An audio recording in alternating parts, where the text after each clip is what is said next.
So I bow to all the Sahajogis and all the seekers of truth. May God bless you all.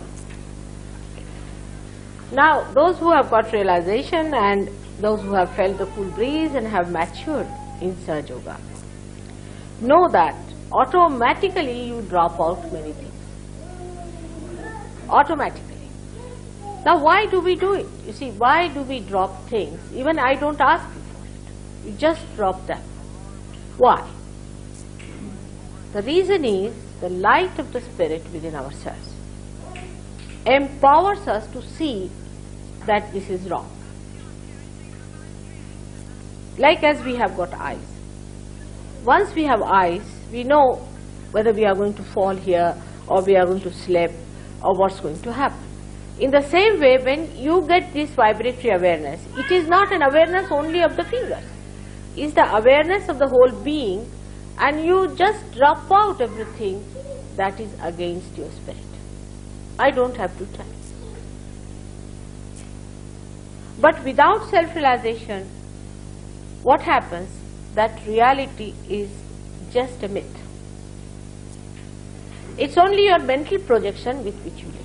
You project your mind and you think this is reality. You can call anything as reality. Any hallucination can be a reality, any theory can be a reality, any absurd ideas could be reality. I mean, all religions have taken that form now. It's very sad. But all religions which came from truth and from reality are nothing but mental projections.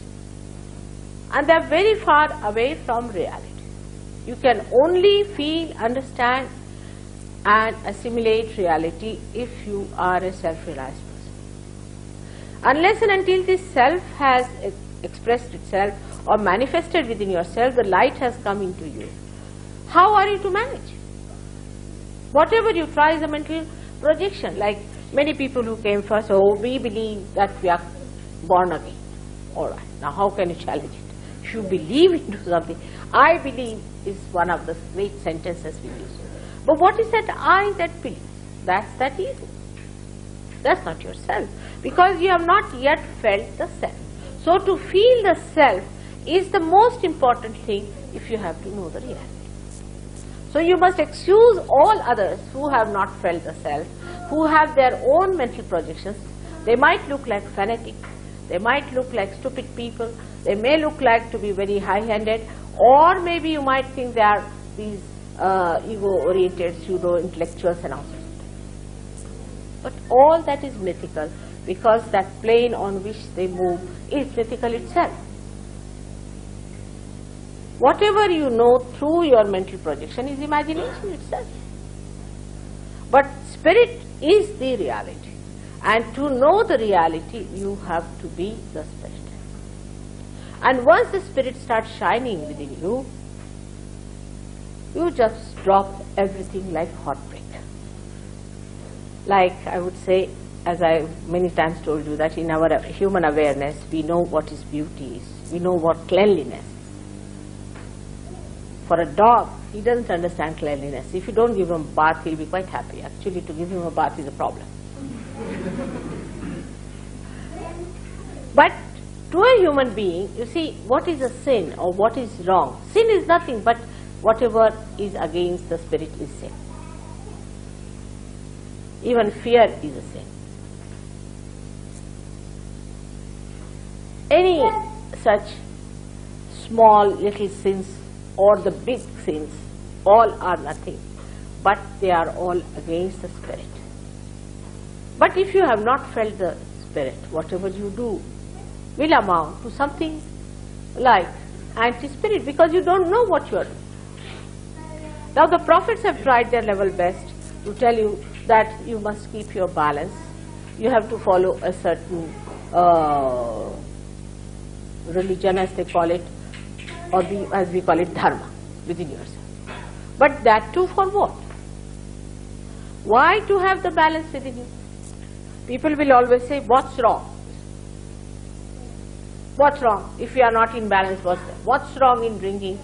I never say don't drink before realization. After realization, you yourself drop out.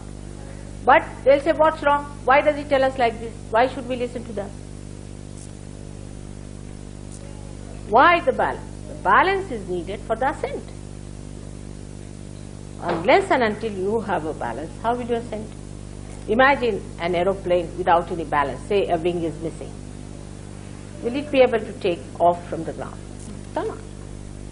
So for the ascent it is necessary to have the necessary balance, so they said keep in the balance. But even when they just told simple thing to keep to the central path, to live a life of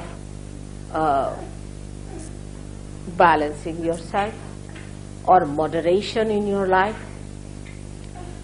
In that also, the moderation part of it, they have made it an extreme. Everything has been made into an extreme because religion also they want to follow through their mental conception. That's why you find all these religions in the mess. But I would not blame them for that because they had no other instrument to go ahead. And they wanted to go ahead.